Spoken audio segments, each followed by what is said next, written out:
আজকে আমরা ইউফেমিজম নিয়ে একটু আলোচনা করব।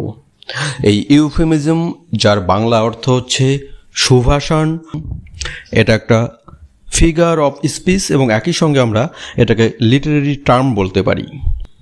এটা এমন একটা লিটারেরি টার্ম বা ডিভাইস যেখানে কঠিন, অশোভন, কষ্টদায়ক বা অপ্রিয় কথাকে বা অপ্রিয় বাক্যকে আমরা নরম এবং ভদ্রভাবে প্রকাশ করতে পারি।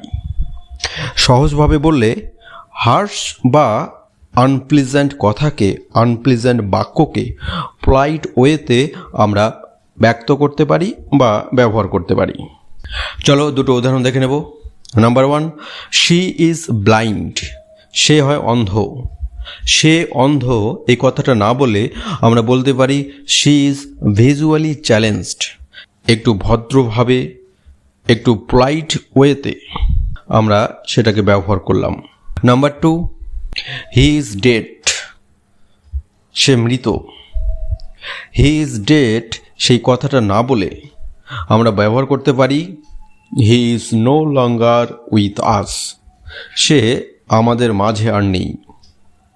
এটাই হচ্ছে ইউফেমিজম বা শ্রুতি মধুর বাক্য।